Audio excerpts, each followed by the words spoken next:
An American family in Texas lost their 13-year-old son in 1993. But 3 years later, they received a strange call from the Spanish police, informing them that their son had been found in Spain.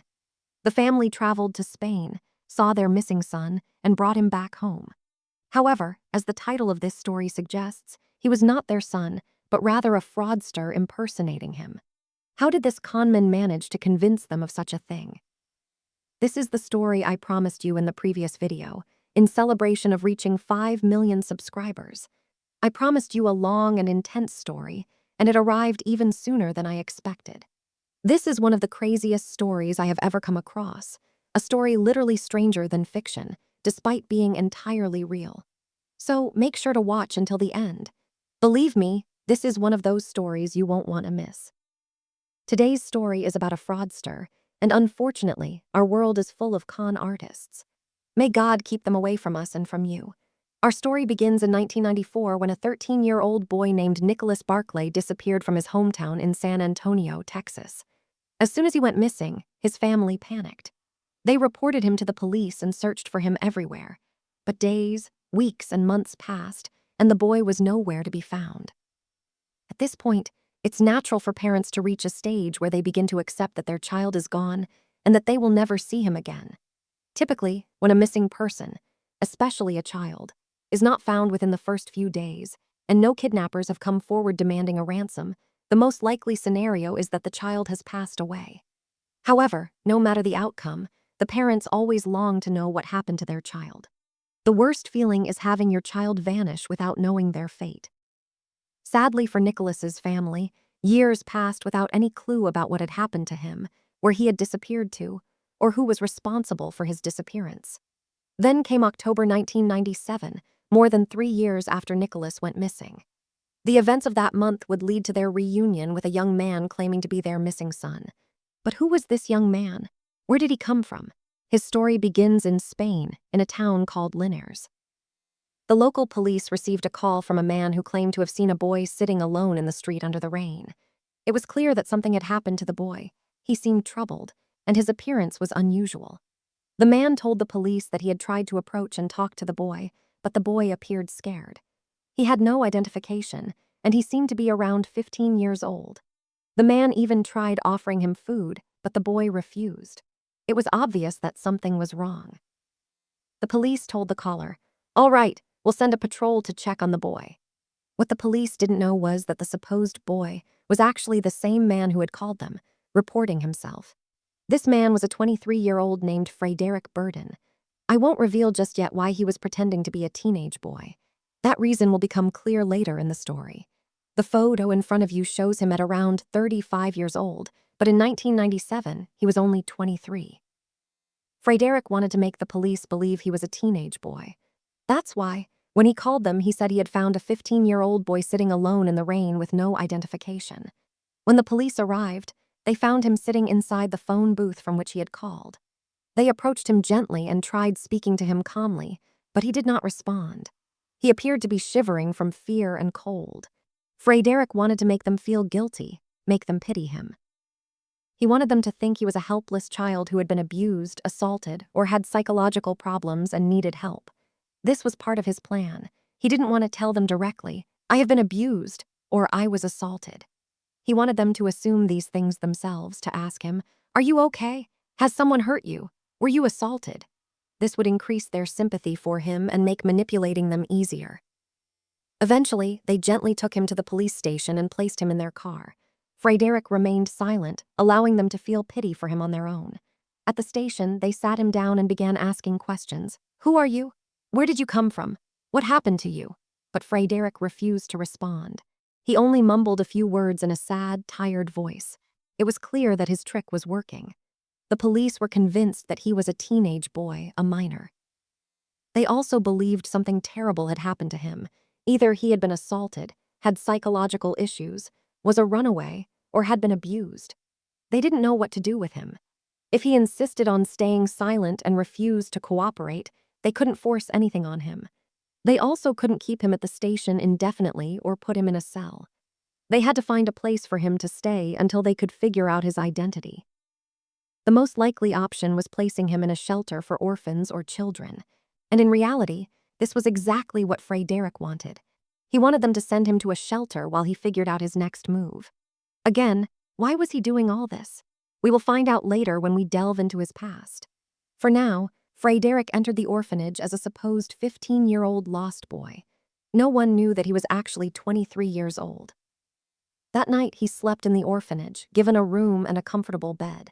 But the next morning, the orphanage staff began questioning him. "Who are you? How did you get here?" They were insistent on getting answers. They even told him that if he didn't reveal his identity, they would have no choice but to return him to the police, who would take his fingerprints, check his identity, and possibly place him in custody. At this point, Frédéric became scared. Fingerprinting was not an option for him because in reality, he was a wanted man. If they found out, he would be sent straight to prison. Why was he wanted? We will find out later. For now, he had no choice but to invent a new identity for himself. Suddenly, he remembered reading and hearing about many missing children cases in America. Since lying and deception were second nature to him, he smoothly told them, "I am American. I ran away from my family." The orphanage staff were surprised. They couldn't understand what he was saying. If he was American, how did he end up here? Frédéric told them that he was willing to contact his American family and inform them of his whereabouts. But he insisted on doing this himself. He didn't want the orphanage staff or the police to contact his family for him. He wanted to reach out to them personally. He told them, "All I need is to be left alone in this office, in this room, and I will call my family tonight." Due to the time difference between Spain and America, everything would become clear in the morning. The orphanage staff were still puzzled by his words and requests, but they felt that if this would help resolve the situation, they would leave him in the office for the night and check on him in the morning. They tried to have one of the staff stay with him in the office, but Frédéric told them that he wouldn't call his family if someone was in the room. He wanted complete privacy for the call. Left alone in the office, Frédéric got to work. He knew that no one could hear him from outside, so he could impersonate anyone he wanted on the phone. First, he called the Spanish Information Center and asked for the phone numbers of police departments in America. He obtained numbers for police departments in New York, California, Texas, and various other locations in the U.S. Then, he started calling these departments randomly. When someone answered, he would say, "I am a police officer from Spain. My name is Jonathan Doran. We have found a teenage boy around 15 years old.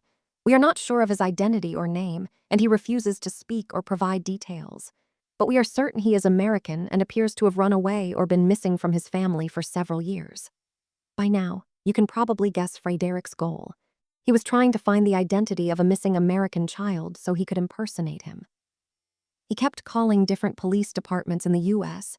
until, finally, someone directed him to the National Center for Missing and Exploited Children in Virginia. This center specializes in missing children cases across the U.S. and has a database of all reported missing children. Frédéric called the center and repeated his story. "I am a Spanish police officer. We have an unidentified child here who refuses to give us any details. We are sure he is American and around 15 years old." A female employee answered the call. Frédéric gave her limited information, just enough to keep things vague, so that she would search through multiple cases of missing children and provide him with several options. She went through several cases and then told him, "We have a missing boy from San Antonio, Texas. He has been missing for more than 3 years. His name is Nicholas Barclay." Yes, this was the same Nicholas we mentioned at the beginning of the story. Frédéric then asked, "Can you send me a fax with his picture and details?" Still believing he was a police officer handling a missing child case, the woman sent him the fax. She never suspected that he was a fraudster trying to steal this child's identity. The fax arrived with Nicholas's information and a black and white photo of him. Frédéric examined the boy's picture and details, thinking deeply. The boy had disappeared at the start of his teenage years at 13 years old. Teenage years bring significant physical changes, body size, facial features. Since Nicholas had been missing for over 3 years, he would now be around 16 and his appearance must have changed a lot. This thought took hold of Frédéric. He started feeling confident that he could pull this off, that he could convince them he was Nicholas. So he picked up the phone again and called the employee. "We found him." "The boy is Nicholas," he said. The employee was shocked. She immediately notified the Texas police about the discovery. When the Texas police received the news, they contacted Nicholas's family. As we mentioned earlier, Nicholas's family had lost all hope of ever seeing him again. More than 3 years had passed. Since Nicholas's father had passed away, the police contacted his mother, Beverly Dollarhide. She was in complete shock upon hearing the news. She couldn't comprehend how her son had been found in Spain, how he had ended up in Europe, and how he had resurfaced after all these years. She immediately called her daughter, Carrie Gibson, Nicholas's older sister. Carrie was married and had her own family. She too was stunned by the news and immediately informed her husband. Meanwhile, in Spain, Frédéric was waiting for the call. He knew the family would contact the orphanage's number, as that was the number he had given to the employee. He anticipated that as soon as the family heard the news, they would call and start asking questions. The one who called was Carrie, Nicholas's sister. All of this happened on the same night. Frédéric spent that entire night in the office, making and answering calls. When Carrie called, Frédéric answered, but this time, he pretended to be an orphanage employee. Earlier, he had impersonated a police officer. Now, he was an orphanage worker. He explained to her that the police had found Nicholas alone in the street, under the rain, and had brought him to the orphanage. He told her, "As an orphanage staff member, I sat with Nicholas and tried to talk to him, to understand his story. But Nicholas was scared and anxious. After a while, he managed to calm down and started speaking a little. He told me that he had been kidnapped by an international human trafficking gang, which deals with children. He was tortured and abused but somehow managed to escape. I kept talking to him until he gave me his name and identity. After that, we contacted the police in America, who then reached out to you." Carrie was in shock. At the same time, she felt relieved by the man she was speaking to. She sensed that he was kind, responsible, and genuinely concerned. She asked, "Can he talk? Has he spoken about us? Does he remember us?" Frédéric, staying in character, replied, "He seems to remember some things, but it's clear he has been through a traumatic experience. His memory may not be in the best condition. I'm trying to get information from him, but he barely interacts with me. I don't want to push him too much because children who go through such experiences can develop severe psychological trauma." Carrie asked, "Can I hear his voice?" Of course, Frédéric could not have a full conversation with her as Nicholas, as she might recognize the deception. So he remained in the role of the orphanage worker and said, "I'm not sure. He is in a difficult state, clearly scared and nervous. But I will bring the phone closer to his ear and you can try speaking to him. Just don't push him too hard." Carrie gently said, "Nicholas, don't worry, don't be afraid. We are coming to get you. You're coming home." At this moment, Frédéric remained silent, pretending to be Nicholas. Then in a barely audible voice, he whispered, "I love you." Carrie immediately broke down in tears. "This is him, this is Nicholas," she cried. Frédéric, as the orphanage worker, said, "Yes, yes, he said he loves you." Overcome with emotion, Carrie sobbed over the phone and told Frédéric, "Tell him we're coming to get him and taking him home. Reassure him that we are on our way and tell him that I love him." At this moment, we can say that Nicholas's sister was completely convinced after just one phone call. Her mind was washed over with emotion. She believed it was her brother, even though she had neither seen him nor heard him properly. But her feelings alone were enough to make her believe. Put yourself in their place. Imagine having a son or a loved one who has been missing for years, and suddenly, the police from a distant foreign country call you and say that your child has been found. They tell you that he has been through hardships, traumas, and incredibly difficult experiences. Your emotions in that moment might blind you to many things. Your first priority would be reaching that child or loved one you lost. You would need to go to them immediately. For Nicholas's family to proceed, government agencies had to get involved. 2 key agencies were responsible. The first was the FBI office in Texas, as this was a federal case. The second was the U.S. Embassy in Madrid, Spain. The FBI agent assigned to the case was Nancy Fisher. Like everyone else, Nancy was shocked by the situation. It was extremely rare for a missing person, even an adult, to be found in another country, let alone on an entirely different continent. If someone went missing, they might be found in Mexico or Canada or another nearby country, but in Europe, that was unheard of. Nancy, the FBI agent, immediately contacted Nicholas's family and informed them that the U.S. Embassy in Spain had been notified of the case. She assured them that the embassy would act swiftly to verify the situation. She also told them that if this boy really was Nicholas, the FBI and investigators would need to interview him as soon as he returned. Meanwhile, at the U.S. Embassy in Madrid, officials acted immediately upon receiving the news. The American consul sent his deputy to the orphanage in Linares, the town 300 kilometers from Madrid. That morning, the National Center for Missing and Exploited Children, the same organization that Frédéric had contacted to get Nicholas's information, sent a special file about Nicholas to the orphanage. This package contained updated information and recent photos of Nicholas. The package had been sent at Frédéric's request since he was pretending to be an orphanage employee verifying the boy's identity. Nobody had imagined that someone would try to impersonate a missing child. Frédéric took the package and opened it in a secluded place, and that's when he was hit with a shock. Inside were the most recent photos of Nicholas taken before he disappeared. Nicholas had blonde hair and blue eyes, nothing like Frédéric, who had brown hair and brown eyes. If you remember, the first time he received a faxed photo of Nicholas, it was in black and white. So he had no idea what Nicholas's hair or eye color was. If he had known, he likely wouldn't have attempted to impersonate him. Seeing the colored photos, Frédéric was stunned. He realized that he looked nothing like Nicholas. How could he possibly convince them that he was Nicholas? He felt that the situation was impossible. To make matters worse, the orphanage staff informed him that the U.S. deputy consul was on his way from the embassy. At that moment, Frédéric started panicking. If they exposed his lie, he would be heading straight to prison. He decided that his best option was to escape before the deputy consul arrived. When the orphanage staff weren't looking, Frédéric slipped out of the building and started walking down the street, looking for a way to get away.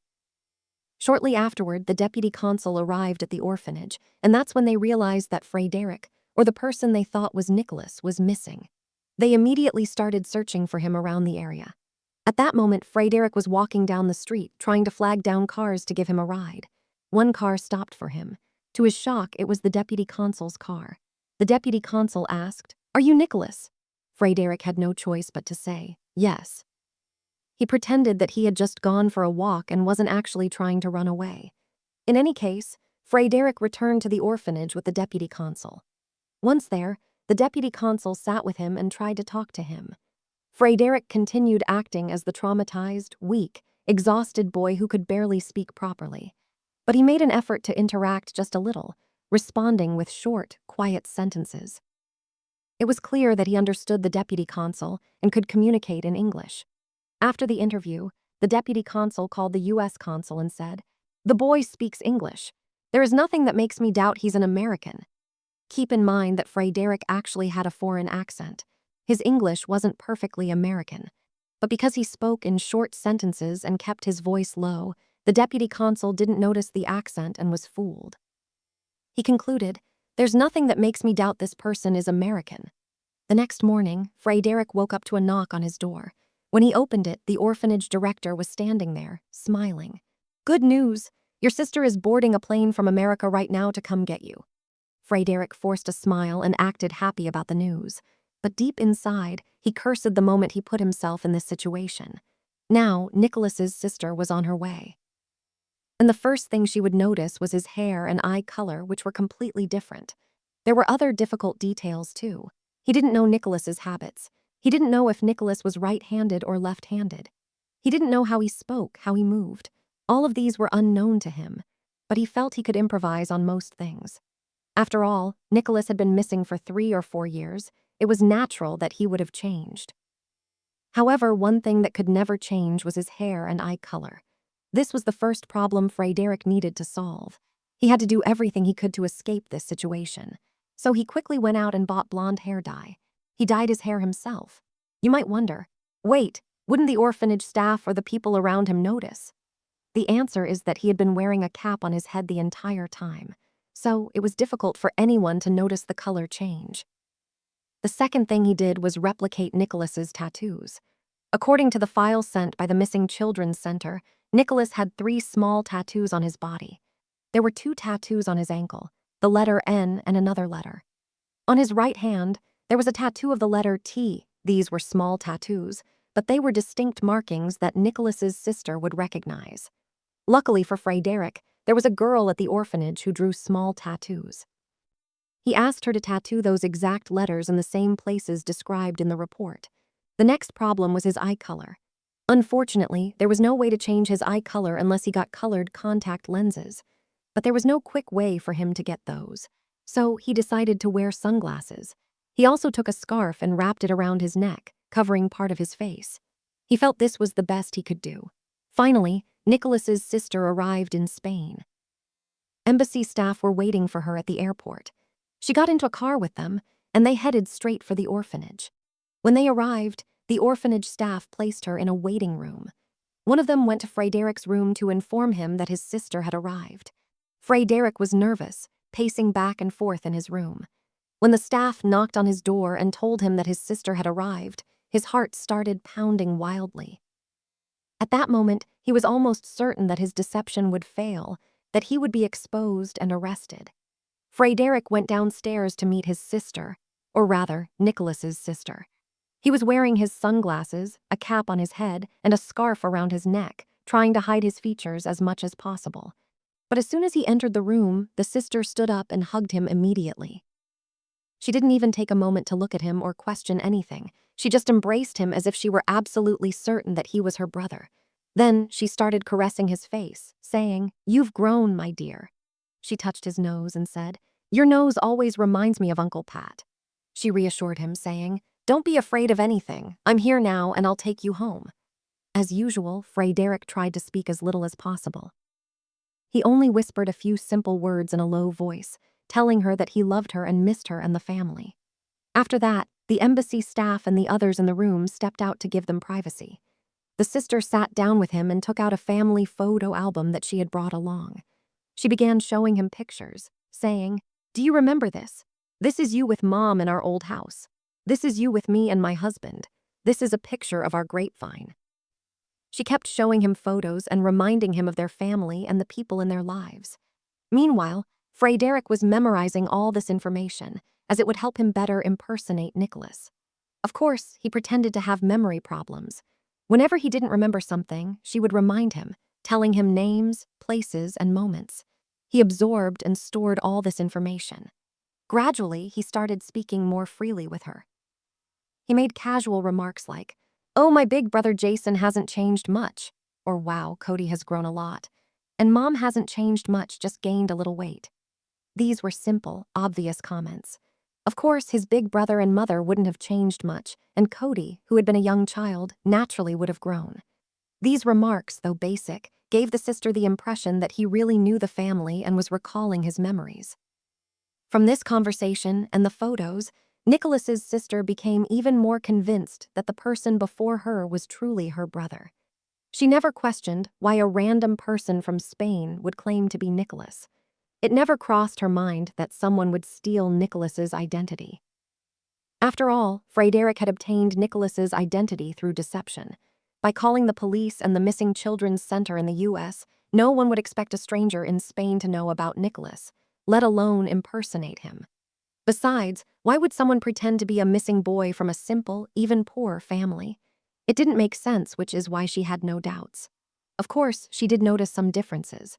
First, he had grown taller, but that was expected. He was 13 when he disappeared and was now supposedly 16. It was natural for his body to have grown. The second thing she noticed was that he had a foreign accent. But after thinking about it, she reasoned that he had spent years living with different people. Who knew what he had been through? He also spoke in a soft, quiet voice. But again, this could be an effect of the trauma and harsh conditions he had endured. Even when he failed to remember certain people or events, she didn't blame him. After all, trauma could cause memory gaps.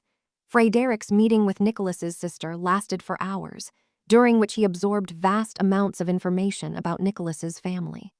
After this conversation, Nicholas's sister informed the embassy officials that they should begin the process of bringing Nicholas back to America. Now, the embassy had to issue a new identity and passport for Nicholas. But before that, Spanish authorities needed to approve it. So they went to court, where they sat before the public prosecutor and a judge. The judge wasn't convinced by the story.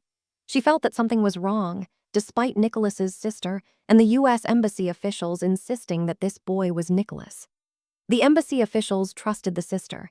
Since she was certain this was her missing brother, they followed her lead. But the judge insisted on conducting separate interviews with both the sister and Frédéric to verify their identities. The most crucial piece of evidence in these interviews was the family photo album that the sister had brought. The judge first interviewed Nicholas's sister. She examined the photos and asked her to name the family members and people in them. Afterward, she conducted an interview with Frédéric. The first thing she told him was, "To prove that you are Nicholas, you need to identify the people in these photos. These should be your family members." She placed 5 photos from the album in front of him, thinking that this was the first time he had ever seen them. She had no idea that Nicholas's sister had already shown him all the pictures and introduced him to everyone in them. So, when she laid the photos in front of him, he started identifying them one by one. "This is my grandfather. This is my older brother, Jason. This is my uncle Pat. This is my sister's husband. This is my mother." He got 4 out of 5 pictures right without hesitation. He only got 1 wrong. At that moment, even the skeptical judge was convinced. How could he have identified all these people if he weren't truly Nicholas? She approved the embassy's request to issue him a new identity and send him back to America with his sister. The embassy issued Frédéric a new identity and passport under the name Nicholas. Naturally, the passport required a clear photo. They took a picture of him without his cap and scarf with his full facial details visible. Of course, they saw his brown eyes. But at that moment, no one noticed the discrepancy. Here is a real image of the passport they issued him. That night, Frédéric and Nicholas's sister stayed at a hotel. Their flight was scheduled for the next morning. The sister called her family, especially their mother, and informed them of what had happened. She reassured them that Nicholas was in good condition and that they would be returning home the next day. She also warned her mother that Nicholas had changed a lot. He had grown older, looked different, and wasn't speaking much due to the trauma he had endured. The mother understood. After all, her son had been missing for over 3 years, and no one knew what he had been through. That night, Frédéric couldn't sleep. He got out of bed, left his hotel room, and walked through the hallways. He still couldn't believe how he had reached this point, how he had managed to deceive all these people, especially Nicholas's sister, into believing he was her brother. Even he thought the situation was illogical. But now, he had a real American passport. If he wanted, he could easily escape from Spain. He could buy a plane ticket to anywhere in the world and disappear again, and he was seriously considering it. He was thinking of abandoning the game and running away. He was afraid of being exposed at any moment. But if he fled, he might be wanted again, and his newly obtained passport could be revoked. At the same time, the idea of going to America, blending in with a new family, attending school, and starting a completely different life from his past was very tempting for Frédéric. He felt he had to give it a try. If he had managed to convince Nicholas's sister, he could surely convince the rest of the family. On the morning of October 18, 1997, Frédéric and Nicholas's sister boarded a plane to America. Throughout the flight, Frédéric was anxious. Nicholas's sister noticed his nervousness. Frédéric, of course, was afraid that the rest of the family wouldn't accept him and that they would uncover his deception. The sister assumed he was just scared about returning home or perhaps worried that his family had moved on without him. She kept reassuring him, saying, "You're going home to a family that loves you." When the plane finally landed, the family was waiting for them at the airport.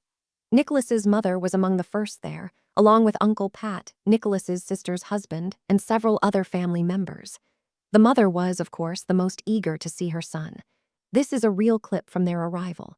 Here, you see Nicholas's sister, and behind her is Frédéric, pretending to be Nicholas.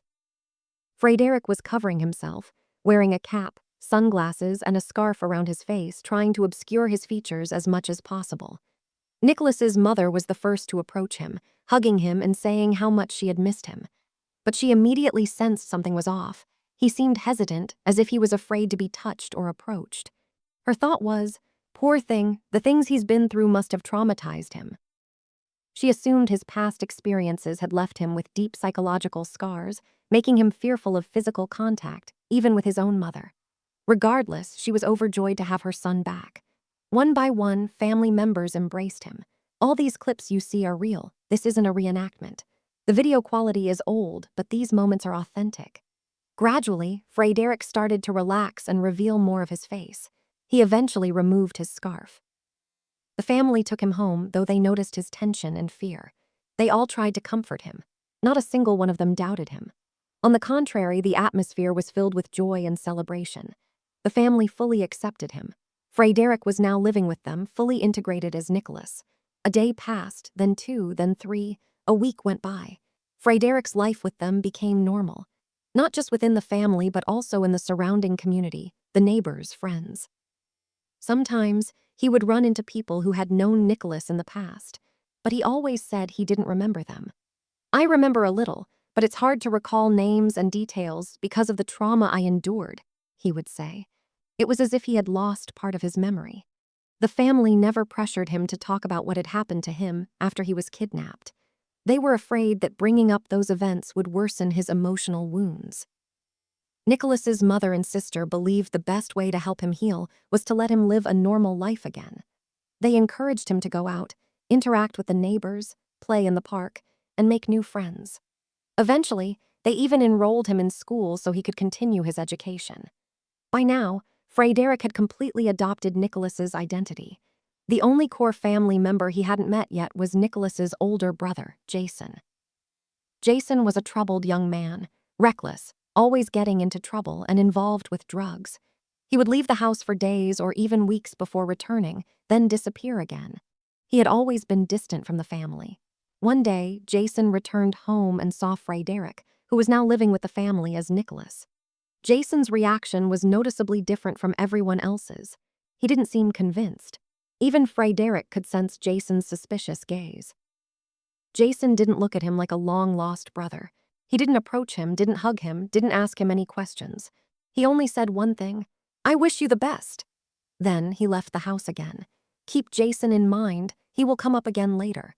About 3 weeks after Frédéric arrived in America as Nicholas Nancy Fisher, the FBI investigator handling Nicholas's case stepped in. From the start, she had told Nicholas's family that she wanted to interview him as soon as possible after his return. She kept pressing the family to bring Nicholas in for questioning, as his case was still officially open. Finally, a date was set, and Frédéric was brought in for the interview with the FBI. Nancy Fisher made it clear from the beginning that this interview was about gathering details of his kidnapping, what had happened to him, so they could track down the kidnappers. The moment she saw Frédéric, she became suspicious. She had only seen Nicholas's photos in his file. She immediately noticed that his eyes were brown, not blue. She was also puzzled by his appearance. Nicholas was supposed to be 16, but the person in front of her looked older.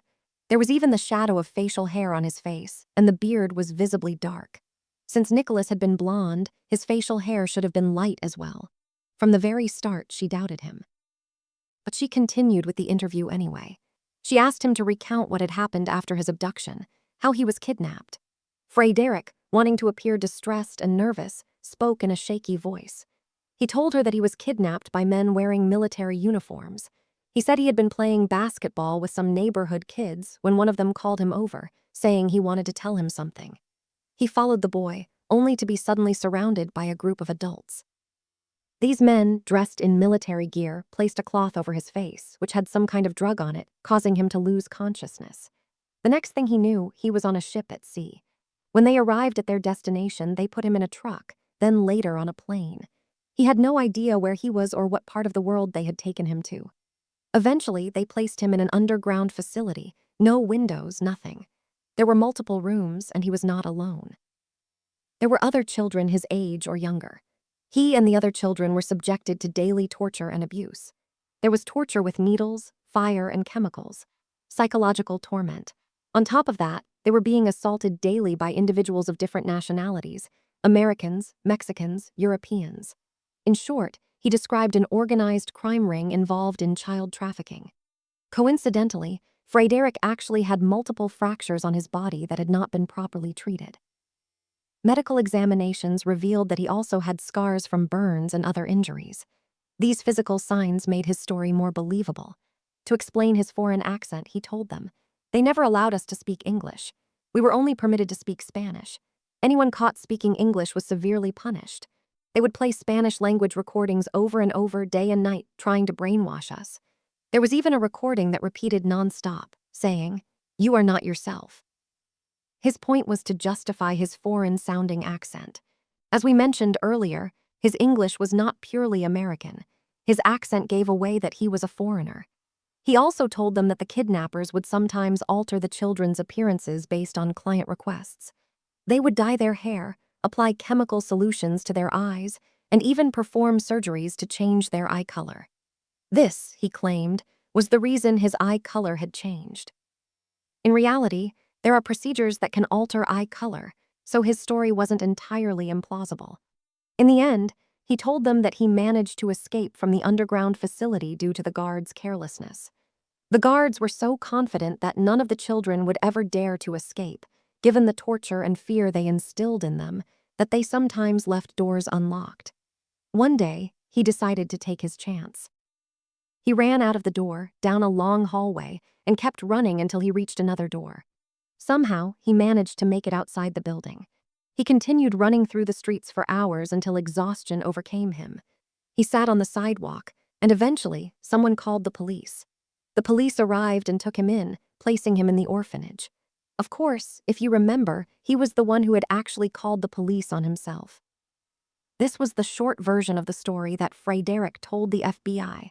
Even though FBI investigator Nancy Fisher had been skeptical of him at first, after hearing this detailed story and the numerous specifics he provided, even she started to believe him. She was genuinely horrified by the ordeal the boy had supposedly endured, especially since his scars and medical examinations aligned with the events he had described. The investigator thanked him for his honesty and assured him that they would do everything they could to find those responsible for his suffering. At that moment, Frédéric felt victorious.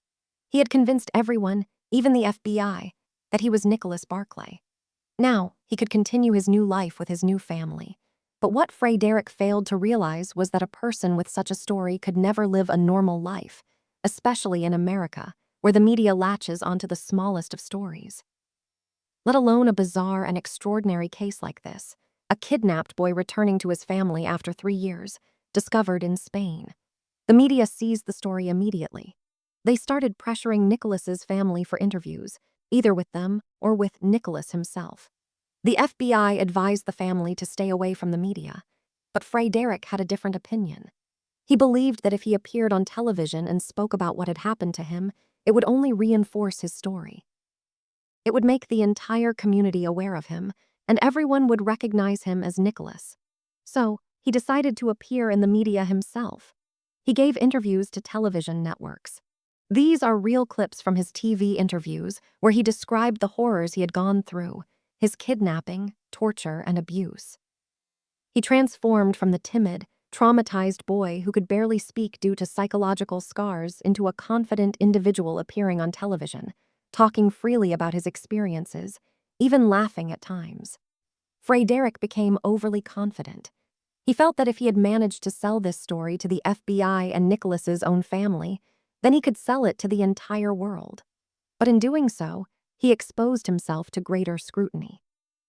During his interviews, he spoke with an accent that was clearly foreign. His facial features were noticeably different from those of young Nicholas, whose childhood photos were now all over the news. Sure, he had explanations. He claimed he was forbidden from speaking English and only allowed to speak Spanish, and that his eye color had been changed through surgery. But not everyone was fooled. His media appearances brought more attention to him than he had anticipated. One of the people who became suspicious was a private investigator named Charlie Parker. Charlie was looking at childhood photos of Nicholas while watching the Nicholas on television, and he was baffled. "This doesn't make sense. How is this the same person?" The features were completely different. Charlie remembered a method used by the police in Scotland to identify criminals by examining the shape of their ears. Like fingerprints, the shape of a person's ear is unique and does not change over time.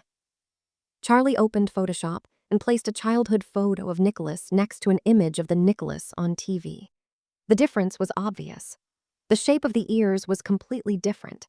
Since ear structure doesn't change with age, Charlie was now certain that the man on television was not Nicholas Barclay. He even started to believe that this man might be a spy, because he couldn't imagine why someone would go to such lengths to impersonate a missing child in America. Charlie then decided to contact the lead investigator on the case, Nancy Fisher.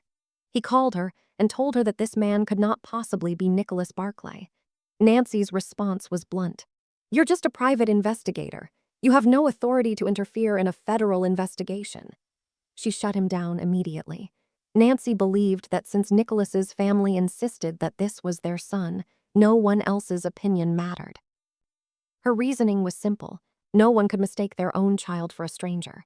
And in any case, the FBI would continue investigating the case. The case would remain open until the kidnappers were found. Unfortunately, they had no evidence leading them to any suspects. Frédéric had been careful. Even though he provided a lot of details, they were always vague. No names, no descriptions, no locations, no specific dates. Nothing solid that could be used as a lead. So, the FBI arranged for Frédéric to meet with a psychologist in Houston. The goal was for the psychologist to try to extract more information from him. Since psychologists are experts at probing into a person's subconscious, they hoped he could help Nicholas recall buried memories, perhaps descriptions of the kidnappers or any other useful details. Nancy took Frédéric with her and boarded a flight from San Antonio to Houston. It was just the two of them. No one from Nicholas's family accompanied them. Frédéric met with the psychologist, who asked him to recount everything that had happened to him since the moment of his abduction.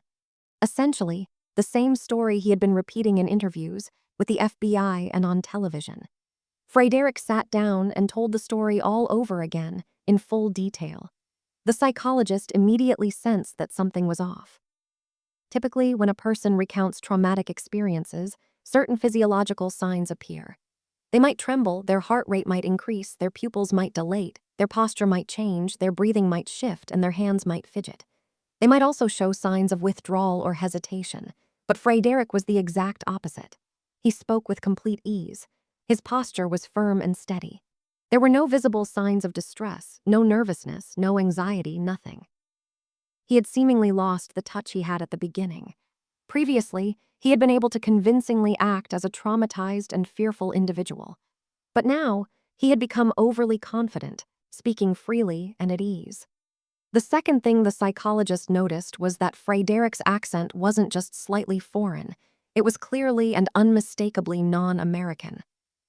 The psychologist knew that a person raised with a specific language and accent from childhood, especially from ages 6 or 7, would never forget or completely change their native accent. The brain develops around that language and accent. It becomes deeply embedded and cannot simply disappear. The person sitting in front of him could not possibly be an American who grew up in an American household speaking a pure American accent. After the interview, the psychologist concluded that the person in front of him was not Nicholas Barclay. He presented his findings to Nancy Fisher, the FBI investigator, who was completely stunned. How could Nicholas's family not realize this was not their son? The situation made no sense at all. Of course, Frédéric had no idea what was happening. He thought his performance in the interview had been excellent. Now, Nancy had to take him back to his family. But how could she return a stranger, an imposter, after it had become clear that he was a fraud? Nancy decided to call Carrie, Nicholas's sister, and inform her. She told her that the expert psychologist had determined that this person could not possibly be her brother Nicholas, because he was not even American to begin with. She warned her that he could be a very dangerous person. Carrie was shocked. Nancy reassured her. "Don't worry, I'll handle him. I'll take him to the station." "You don't even need to meet him at the airport. You won't have to deal with him again," Carrie responded. All right. The plane landed in San Antonio, and Nancy was prepared to take Frédéric straight to the station. But to her surprise, Nicholas's sister was waiting for them at the airport, despite what she had told her. She immediately walked up to Frédéric, hugged him, welcomed him, and started asking about his trip and what had happened. Nancy was confused and shocked. Even after being told that this was not her brother, she still welcomed him and wanted him to come home with her, acting as if their conversation had never happened. Now, Nancy was conflicted. She called the district attorney's office and asked what she could do. The deputy district attorney told her, "Let him go home with her for now. Legally, he is still considered her brother. We can't force anything without concrete evidence." So, just like that, Frédéric returned home with Nicholas's sister. Nancy was more puzzled than ever. She couldn't understand why this family was acting this way. It made no logical sense. After consulting with the district attorney's office, they concluded that the best course of action was to conduct a DNA test. A DNA test would provide the simplest and most definitive answer. It would confirm whether this person was truly related to the family or not. Nancy went to Nicholas's family home with the intention of convincing them to take a blood test to see if their DNA matched the person claiming to be their son. But when she arrived, she was met with an extreme reaction from Nicholas's mother. The mother outright refused, saying, "This is my son. I don't need any tests to prove it." She even threw herself on the floor, refusing to cooperate in any way.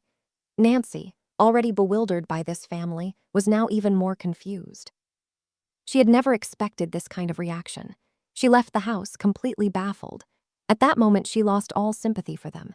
Before, she had felt sorry for them, thinking, this poor family lost their child, and now, after all these years, he's back after enduring such a horrific experience. She had understood their emotions. But now, no. Something was wrong. There was no way they would refuse a simple blood test that could clear up any doubts, unless they were hiding something. Believe it or not, even Frédéric himself couldn't understand what was going on. Why was this family so determined to keep him, refusing even a basic DNA test? He started to feel that there was a deeper secret behind all of this. At that moment, he began forming a theory about what that secret might be. A theory that would take this already insane story to an even crazier level. But before we get to that, let's go back to the FBI and Nancy Fisher. After failing to convince the family to take a DNA test, Nancy had no choice but to go to a judge and convince him to issue a warrant allowing them to take fingerprints and blood samples from the person claiming to be Nicholas. She successfully obtained the warrant. She, along with 3 other FBI agents, went to Nicholas's house and took the so-called Nicholas by force. This time, they had a court order. The family had no choice. They took Frédéric to the station and collected his fingerprints and blood samples. Of course, they couldn't compare his DNA with the family's since they refused to cooperate. All they could do was send his fingerprints to Interpol, the international police force, to check if they matched any records in their database. But of course, Interpol's response would take time, possibly weeks. The FBI couldn't hold Frédéric in custody for weeks without charges. They had no choice but to release him back to Nicholas's family. They were, however, afraid that he might try to escape, so they placed a surveillance team on him, monitoring his every move. Frédéric returned home, but he was being watched, and he likely knew it. That's probably why he didn't attempt to run away, even though he knew his time was running out. Meanwhile, a third party was still deeply invested in the case, private investigator Charlie Parker. If you remember, Charlie had been obsessed with this case. He kept tracking every new development. He even went around asking neighbors about Nicholas's past. It was as if he had launched his own investigation. Nicholas's family and Frédéric were aware of him. He had been trying to reach them, get them to talk, extract information from them, but they always refused to engage with him. Charlie's curiosity had turned into an obsession. He even started investigating Nicholas's relatives and their past, because he just couldn't understand how this family could be so easily deceived by a man who was so clearly not their son. Charlie was the biggest wild card in this case. Finally, after the FBI had taken Frédéric's fingerprints and sent them to Interpol, about a week later, Frédéric agreed to meet Charlie. They went out together to a small town diner and started talking. Charlie said, "I'm sure your mother must be upset that you agreed to meet with me." Frédéric smirked and replied, "You more than anyone know that she is not my mother." Charlie was stunned. He hadn't expected such a direct confession at the start of their conversation. Shocked, he asked, "Why did you tell me this so openly?" Frédéric answered, "Because they're going to arrest me soon. They took my fingerprints. I know they're going to find out my true identity, and there are agents watching me all the time." Charlie then asked, "Who are you and why did you do all of this?" Frédéric replied, "My name is Frédéric Bourdin. I am wanted internationally by Interpol." Charlie was in shock. If this man was wanted by Interpol, then he must have committed serious crimes. He asked Frédéric, "Why are you wanted?" Frédéric replied, "I won't tell you now. In a few days they'll arrest me and everyone will know why I'm wanted." Then Frédéric continued, "I met with you here because I want to tell you a secret." Charlie asked, "There are more secrets?" Frédéric responded, I was never surprised that this family accepted me so easily and insisted that I was Nicholas, even though it was obvious I wasn't their son. Charlie, still baffled, said, "Of course, that's strange. The FBI is also wondering the same thing." Then Frédéric dropped a bombshell. He said, "I was just as confused as you until I discovered the truth. This family killed Nicholas. They killed their own son." Charlie was stunned. He started recalling his investigation into Nicholas's disappearance. As I mentioned before, Charlie was so curious that he had looked into the past of every member of the family. He had examined every detail of the case, even interviewing the neighbors. He had left no stone unturned. And now, one person stood out in his mind: Jason, Nicholas's older brother. As we said earlier, Jason was the biggest troublemaker in the family. He was also a drug user. Charlie remembered something from the police reports related to Nicholas's disappearance. There was a report about a phone call Jason made to the police 2 months after Nicholas went missing. In that call, Jason told the police that his brother, Nicholas, had tried to break into their house. You might be thinking, wait, how could Nicholas try to break into his own home after he disappeared? It didn't make sense. According to Jason's statement, Nicholas was a troublemaker who had run away from home on his own. He hadn't been kidnapped. And that day, Jason claimed Nicholas had tried to break into their mother's house to steal something. The police responded to the call and searched the area but found nothing. That was what the report stated. Now, Charlie was piecing things together. He started thinking that Jason, the troubled, drug-using older brother, might have killed Nicholas. Maybe it wasn't intentional. Maybe it was an accident, a fight that escalated. Then, 2 months later, Jason made that phone call to the police to make it seem like Nicholas was still alive. This was actually a tactic used by some criminals to mislead the police, making them believe that the missing person had disappeared voluntarily. It wasn't a new strategy. Frédéric was convinced that this was the real reason the family had accepted him so easily. And that was why, when Jason saw him for the first time, he didn't even pretend to recognize him as his brother. He knew immediately that he was an imposter. He simply told him, "I wish you the best," and left because Jason knew that this was definitely not his brother. Charlie, the private investigator, now believed it too. Jason had likely killed Nicholas, and his mother and sister either knew or strongly suspected it. They were trying to cover it up, or at the very least, erase it from their minds. That's why they so readily accepted Frédéric, the stranger from Europe. Now, let's go back to the FBI, who were still waiting for Interpol's response.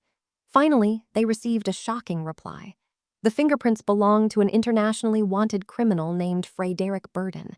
He wasn't Spanish, he was French, and he was wanted because he was a serial imposter. He had assumed hundreds of false identities and caused chaos across multiple European countries over the past 6 years. His real age, 23 years old. Most of the identities he had taken on were completely fabricated, but sometimes he impersonated real missing or kidnapped teenagers. Nicholas wasn't the first. Maybe it was the most insane impersonation he had pulled off, but it wasn't his first. This man was an expert, a professional con artist. That's what allowed him to successfully impersonate Nicholas for months before being exposed. Frédéric was arrested. Here's a real image of the moment he was taken into custody. Nicholas's family, especially his mother and sister, were shocked. At least they appeared to be. We don't know if their shock was real or fake. After interrogating Frédéric, he confessed to everything. He told the investigators that the family had killed Nicholas. Based on his claims, the FBI launched a homicide investigation. The investigation was entirely built on Frédéric's statement. He told the investigators that Nicholas's mother had personally confessed to him that she and Jason, her oldest son, had killed Nicholas and hidden the body. Of course, Nicholas's mother and sister were outraged by these accusations. The mother even agreed to take a polygraph test. The results showed that she answered most questions truthfully. When asked if she had played a role in Nicholas's disappearance, she said no, and the test indicated she was telling the truth. But when they asked her if she knew where Nicholas was now, she also answered no, and this time, the test showed she was lying. This made the investigators suspect that she had information she wasn't revealing. Lie detector tests can be used as supporting evidence, but they aren't considered definitive proof. The investigators believed that Jason had likely done something to his brother, that he had caused his death or disappearance, and that their mother was covering for him. You might be wondering, Why didn't they just bring Jason in for questioning? As I mentioned before, Jason would sometimes disappear for weeks at a time, and no one knew where he went. When the investigation was reopened, Jason was nowhere to be found. The police searched for him. Eventually, they located him. But when the investigators spoke to him, he refused to cooperate. He acted completely indifferent to the entire case. He didn't seem to care about his missing brother at all. As we mentioned, he had always had problems with Nicholas. He had always claimed that Nicholas had run away voluntarily. To him, it didn't matter whether Nicholas came back or not. When asked about Frédéric, Jason said, "I knew from the first moment that he wasn't my brother. But I didn't care enough to argue with my mother and sister about it. They wanted to believe it, so I let them believe it. They could live in their lie if they wanted to." The investigation continued, but there was no solid evidence that could definitively implicate Jason or his mother in Nicholas's disappearance. Shortly after, Jason was found dead from a drug overdose. So even if he was responsible for Nicholas's disappearance or death, no one would ever know the full truth. The family, of course, faced intense public scrutiny. People started looking at them differently. They constantly denied the accusations, insisting they were false and baseless. This story is truly mind-boggling. The fact that they accepted Frédéric so easily was already bizarre, but the possibility that they might have been hiding something even darker made it even more disturbing. How did they not realize he was an imposter? How did they not know he wasn't their son? But at the same time, the person accusing them of murdering their son, or at least covering up his death, was the same liar, fraud, and con artist who had assumed his identity. A man with a history full of forgery, deception, and impersonation. Someone who clearly did these things for fun and chaos. A maniac. So of course, he would try to create even more chaos by accusing the family.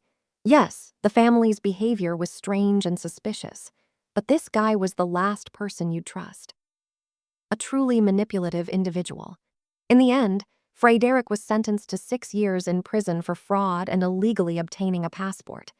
After serving his sentence, he was deported to France in 2003. By then, he was 29 years old. You might think he had changed, but just 3 months after being released from prison, he attempted to impersonate another missing child. This time, he pretended to be Leo Bali, a French boy who had been missing since 1996 when he was 14 years old. By 2003, Leo would have been 20. So this lunatic, now 29, went to the boy's family and tried to convince them that he was their missing son. But this family didn't fall for it. They immediately demanded a DNA test. Frédéric fled, but he didn't stop there. The following year, in 2004, he went back to Spain and attempted another fake identity. This time, he didn't impersonate a real person. He called himself Rubén Espinosa and claimed to be an orphan. He told authorities that his mother had died in the Madrid train bombing that year. When the Spanish authorities exposed his lie, they deported him back to France. Then, in 2005, while still in France, he pretended to be a Spanish orphan named Francisco Fernandez. He lived under this identity for over a month at a boarding school for orphans and disadvantaged youth. He was only exposed when a school official recognized him from a television program. That's how famous he had become. Of course, these are just some of the identities we know about. Who knows how many more we don't? This man was completely insane, a broken mind. His entire life was about impersonating people. But apparently in 2007, he got married. I have no idea who would agree to marry him, but she must have been out of luck. At least, it seems that after this marriage, he stopped his fraudulent activities, or at least, that's what we know. After that, he started appearing in interviews and documentaries, telling his story. According to him, he had left the world of impersonation behind. But honestly, I find it hard to believe. And by the way, if you listen to him speak in interviews, you can see exactly why he was able to deceive so many people. He is extremely convincing. His speech is smooth. His social intelligence is exceptionally high, but he's still a madman. During these interviews, he justified his bizarre life by blaming his complicated childhood.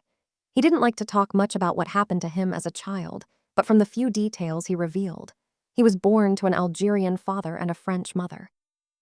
His maternal grandfather was racist. He hated Arabs and even said that Arabs should be wiped out with a nuclear bomb.